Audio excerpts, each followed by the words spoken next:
যদি ম্যানিফেস্টেশন কেবল আকর্ষণের নিয়ম না হয়ে বরং নিজের ভেতরের হিলিং এবং অ্যালাইনমেন্টের একটি গভীর প্রক্রিয়া হয়, তাহলে কি জীবনের ফলাফলও ভিন্ন হতে পারে? যদি প্রতিটি ব্লক, প্রতিটি স্ট্রাগল আসলে বাইরের না হয়ে ভেতরের অমীমাংসিত শক্তির প্রতিফলন হয়, যদি নিজের এনার্জি নির্ধারণ করে দেয় কি আছে, কি কাছে আসবে আর কি দূরে সরে যাবে, আর যদি সত্যিকারের পরিবর্তন শুরু হয় তখনই, যখন নিজেকে ঠিক করার বদলে নিজেকে বোঝা শুরু করা হয়। স্বাগতম মাইন্ড সামারি বাই স্বর্ণালীতে। আজকের পর্বে আমরা এক্সপ্লোর করব একটি গভীর ও ভিন্নধর্মী বই নিয়ে, যেটির নাম হলো 8 সিক্রেটস অফ পাওয়ারফুল ম্যানিফেস্টেশন, যার লেখক হলেন ম্যান্ডি মরিস। ম্যানিফেস্টেশন নিয়ে অনেক কথা বলা হয়, চিন্তা বদলাও, পজিটিভ থাকো আর সব কিছু ঠিক হয়ে যাবে, কিন্তু বাস্তবতা প্রায়ই তার থেকে অনেক বেশি জটিল। অনেক সময় দেখা যায় মানুষ চেষ্টা করছে, ভিজুয়ালাইজও করছে, অ্যাফার্মেশনও করছে, তবুও কাঙ্ক্ষিত ফলাফল আসছে না। তখন প্রশ্নটা আরও গভীর হয়ে ওঠে, সমস্যাটা তাহলে কোথায়? এই বইটি ঠিক সেই জায়গাতেই আলোকপাত করে, যেখানে বলা হয় ম্যানিফেস্টেশন কেবল বাইরের কিছু আকর্ষণ করার প্রক্রিয়া নয়, বরং ভেতরের এনার্জি, ট্রমা, ইমোশন এবং সাবকনসিয়াস প্যাটার্নকে হিল করার একটি যাত্রা।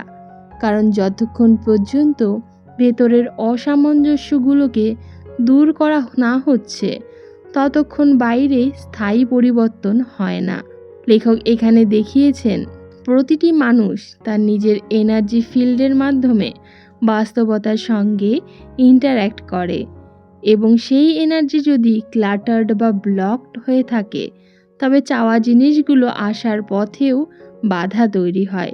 তাই এই বইয়ের মূল ফোকাস হলো নিজেকে ঠিক করা নয়, বরং নিজেকে বুঝে নিজের ভেতরের রেজিস্ট্যান্সগুলোকে রিলিজ করা।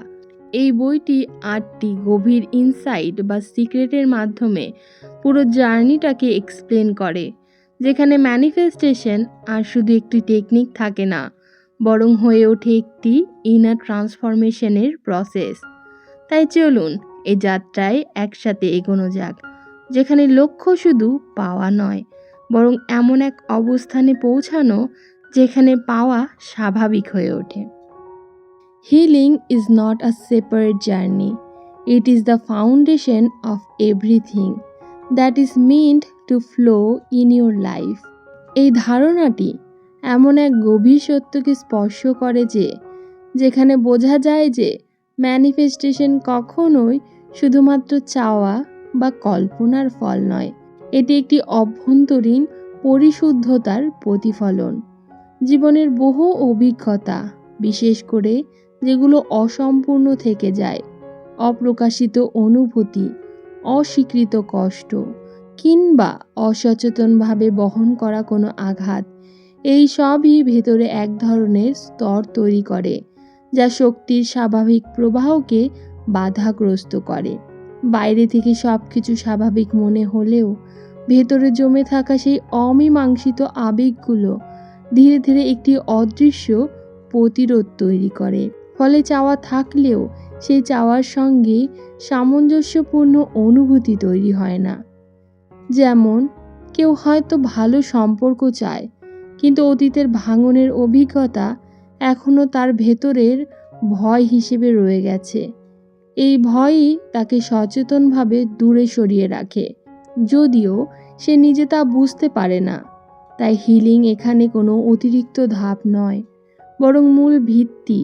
যা ভেতরে মুক্ত নয়, তা বাইরে প্রবাহিত হতে পারে না।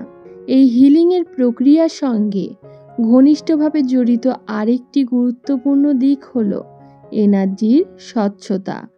মানুষের প্রতিটি অভিজ্ঞতা, প্রতিটি স্মৃতি, এমনকি প্রতিটি চিন্তাও একটি শক্তির ছাপ রেখে যায়।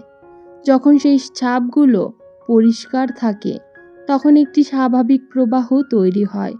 কিন্তু যখন সেখানে জমে থাকে অমীমাংসিত অনুভূতি বা নেতিবাচক ধারণা, তখন সেই প্রবাহে বাধা সৃষ্টি হয়।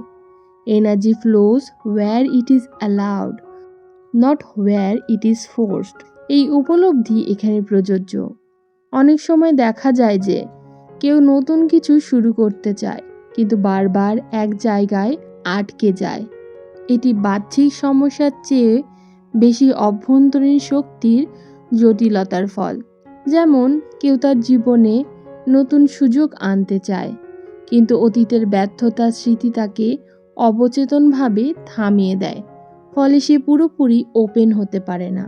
যখন সেই পুরানো এনার্জিকে স্বীকার করে ধীরে ধীরে রিলিজ করা হয়, নিজেকে বোঝার মাধ্যমে, অনুভূতিকে জায়গা দেওয়ার মাধ্যমে, তখন একটি নতুন স্পেস তৈরি হয় যেখানে নতুন অভিজ্ঞতা প্রবেশ করতে পারে। এই স্তর পার হওয়ার পর আরও একটি সূক্ষ্ম দিক সামনে আসে, সাবকনসিয়াস প্যাটার্নস বা অবচেতন ধাঁচ।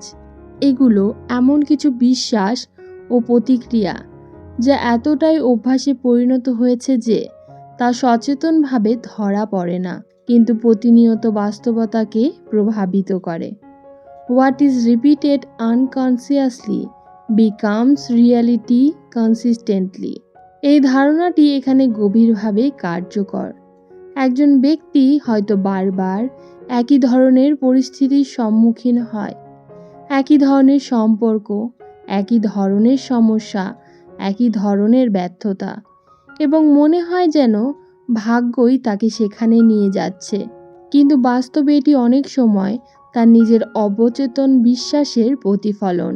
কেউ যদি মনে মনে বিশ্বাস করে যে সে যথেষ্ট গুরুত্বপূর্ণ নয়, তবে সে এমন পরিস্থিতিকেই আকর্ষিত করে যেখানে তাকে উপেক্ষা করা হবে, এবং এই অভিজ্ঞতায় বারবার তার সেই বিশ্বাসকে আরও শক্তিশালী করে তুলবে। এই চক্র বা লুপ ভাঙার একমাত্র উপায় হলো সচেতন হওয়া, এই প্যাটার্নগুলোকে দেখা, বোঝা এবং ধীরে ধীরে নতুন প্রতিক্রিয়া তৈরি করা।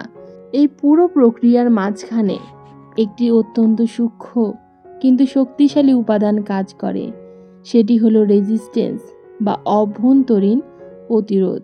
এটি এমন এক অবস্থা যেখানে বাহ্যিকভাবে কিছু চাওয়া হচ্ছে, কিন্তু ভেতরে তার বিপরীত শক্তি কাজ করছে। ডিজায়ার পুলস ফরওয়ার্ড, রেজিস্ট্যান্স পুল ব্যাক। এই দ্বৈততা অনেক সময় অদৃশ্য থেকে যায়, কিন্তু ফলাফলে তার প্রভাব স্পষ্ট হয়। যেমন কেউ সফল হতে চায়, কিন্তু এই একই সঙ্গে সে ব্যর্থতার ভয় বহন করে। এই ভয়ই তার পদক্ষেপকে আরও ধীর করে দেয়, সিদ্ধান্তকে অস্পষ্ট করে দেয় এবং সুযোগের সামনে তাকে দ্বিধাগ্রস্ত করে তোলে। ফলে সে নিজেই নিজের পথকে আটকে দেয়, যদিও তার ইচ্ছা ছিল সম্পূর্ণই বিপরীত। এই রেজিস্ট্যান্সকে সরিয়ে ফেলার জন্য প্রয়োজন জোর করে পরিবর্তন না, বরং বোঝাপড়া। কেন এই প্রতিরোধ তৈরি হচ্ছে, কোন অভিজ্ঞতা থেকে তা এসেছে এবং কিভাবে তা ধীরে ধীরে ছেড়ে দেওয়া যায়। যখন এই বোঝাপড়া তৈরি হয়, তখন প্রতিরোধ নিজে থেকেই কমতে শুরু করে। এই চারটি স্তর, healing, energy clearing, subconscious awareness এবং রেজিস্ট্যান্স রিলিজ, একত্রে একটি গভীর অভ্যন্তরীণ পরিশুদ্ধতার প্রক্রিয়া তৈরি করে। এগুলো কোনো দ্রুত সমাধান নয়, বরং ধীরে ধীরে আনফোল্ডিং হওয়া একটি যাত্রা, যেখানে প্রতিটি উপলব্ধি নতুন একটি স্তর উন্মোচন করে। হিলিং ভেতরের ভার কমায়, এনার্জি ক্লিয়ারিং নতুন প্রবাহ তৈরি করে, সাবকনশিয়াস অ্যাওয়ারনেস চক্র ভাঙে, আর রেজিস্ট্যান্স রিলিজ এই প্রবাহকে বাধাহীন করে তোলে।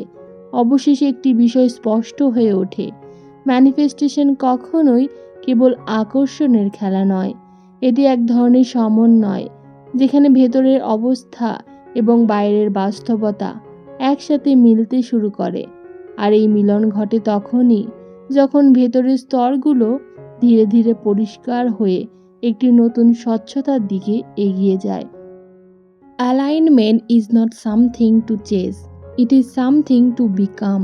এই ধারণাটি এমন এক গভীর বাস্তবতাকে প্রকাশ করে যেখানে বোঝা যায় যে ম্যানিফেস্টেশন কোনো আলাদা প্রক্রিয়া নয়, বরং একটি অভ্যন্তরীণ সামঞ্জস্যের ফল। যখন চিন্তা একদিকে, অনুভূতি আরেক দিকে, আর আচরণ সম্পূর্ণ ভিন্ন দিকে থাকে, তখন ভেতরে এক ধরনের বিচ্ছিন্নতা তৈরি হয়। এই বিচ্ছিন্নতায় বাস্তবতার প্রবাহকে থামিয়ে দেয়, কারণ যেখানে দ্বন্দ্ব সেখানে গতি নেই। যেমন কেউ হয়তো সফল হতে চায়, প্রতিদিন সে নিজের লক্ষ্য নিয়ে ভাবে, কিন্তু ভেতরে সে নিজেকে নিয়ে সন্দেহ করে এবং তার দৈনন্দিন কাজগুলো সে লক্ষ্যকেই সমর্থন করে না। এই অবস্থায় তার চাওয়া, অনুভব এবং কাজ তিনটি ভিন্ন দিকে চলতে থাকে, ফলে ফলাফলও অস্পষ্ট থেকে যায়। কিন্তু যখন এই তিনটি স্তর ধীরে ধীরে একই দিকে আসতে শুরু করে, চিন্তা পরিষ্কার হয়, অনুভূতি স্থিতিশীল হয় এবং আচরণ সেই অনুযায়ী গড়ে ওঠে, তখন একটি স্বাভাবিক গতি তৈরি হয় যা ফলাফলকে অনিবার্য করে তোলে। এই অ্যালাইনমেন্টের গভীরতায় পৌঁছানোর জন্য প্রয়োজন আরেকটি সূক্ষ্ম পরিবর্তন, নিজের এনার্জি ফ্রিকোয়েন্সিকে উন্নত করা। কারণ মানুষ কেবল চিন্তা দিয়ে নয়, অনুভূতির কম্পন দিয়েও বাস্তবতার সঙ্গে সংযোগ স্থাপন করে। যখন ভেতরের অবস্থা অস্থির, বিভ্রান্ত বা ভারী হয়, তখন সেই শক্তি বাইরের অভিজ্ঞতায় প্রতিফলিত হয়।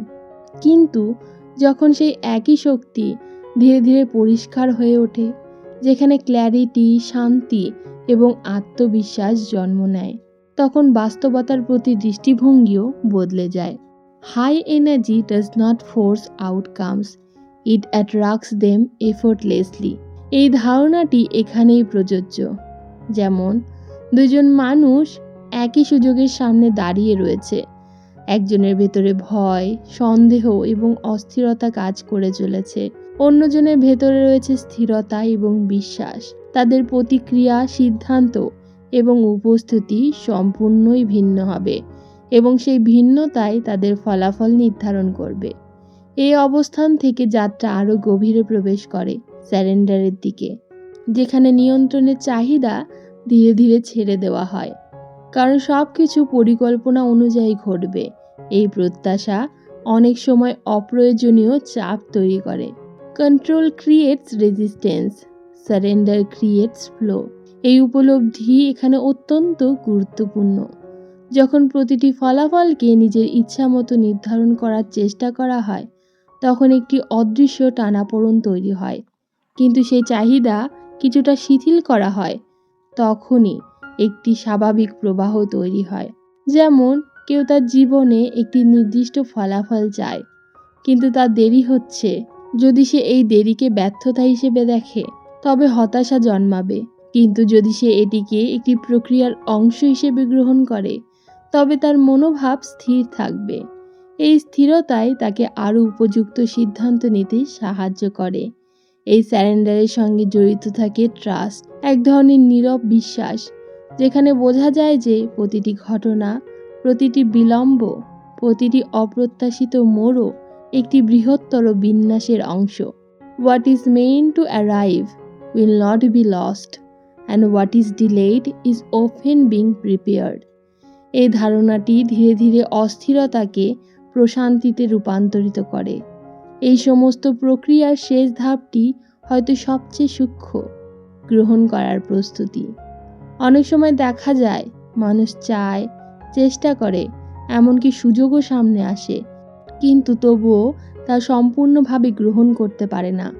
এর কারণ হলো ভেতরের অপ্রস্তুতি, নিজেকে সেই প্রাপ্তির যোগ্য হিসেবে না দেখা। Receiving is not about opportunity, it is about readiness. এই উপলব্ধি এখানেই প্রযোজ্য। যেমন কেউ একটি বড় সুযোগ পায়, কিন্তু মনে মনে বিশ্বাস করে যে সে এখনও প্রস্তুত নয়। এই বিশ্বাসই তাকে সেই সুযোগ থেকে বহু দূরে সরিয়ে দেয়। কিন্তু যখন সেই একই ব্যক্তি নিজেকে সেই অবস্থানের উপযুক্ত বলে মনে করে নিতে শুরু করে, তখন তার ভেতরের অবস্থাও বদলে যায়, আর সেই অনুযায়ী তার আচরণ ও সিদ্ধান্ত পরিবর্তিত হয়। গ্রহণ করার এই প্রক্রিয়াটি আসলে আত্মস্বীকৃতির চূড়ান্ত রূপ। নিজেকে সেই অবস্থানে দেখতে পারা, অনুভব করতে পারা এবং সেই পরিচয়টিকে স্বাভাবিকভাবে গড়ে তোলা। What is accepted internally becomes the natural externally. এই নীতিটি এখানে গভীরভাবে কাজ করে। এই 4টি স্তর অ্যালাইনমেন্ট, এনার্জি এলিভেশন, সারেন্ডার ও ট্রাস্ট অ্যান্ড রিসিভিং একত্রে একটি পূর্ণাঙ্গ অভ্যন্তরীণ সামঞ্জস্য তৈরি করে। এগুলো আলাদা কোনো কৌশল নয়, বরং একটি ধারাবাহিক যাত্রা যেখানে প্রতিটি স্তর অন্যটিকে শক্তিশালী করে। অ্যালাইনমেন্টের দিক নির্ধারণ করে, উচ্চ এনার্জি সেই দিককে সহজ করে তোলে। সারেন্ডার প্রবাহ তৈরি করে, আর রিসিভিং সেই প্রবাহকে বাস্তবে স্থাপন করে। অবশেষে একটি নীরব সত্য আরও স্পষ্ট হয়ে ওঠে। জীবনের পরিবর্তন কোনো জোর প্রয়োগের ফল নয়, তা ঘটে তখনই যখন ভেতরের অবস্থা এমনভাবে প্রস্তুত হয় যে কাঙ্ক্ষিত বাস্তবতা স্বাভাবিকভাবেই সেখানে স্থান নিতে পারে। আর সেই স্বাভাবিকতাই হয়ে ওঠে ম্যানিফেস্টেশনের প্রকৃত শক্তি। পরিবর্তনের অপেক্ষা না করে তার সূচনা করা যায় এই মুহূর্ত থেকে। একটি সচেতন চিন্তা, একটি নতুন উপলব্ধি, অথবা একটি ছোট্ট অভ্যাসের মাধ্যমে।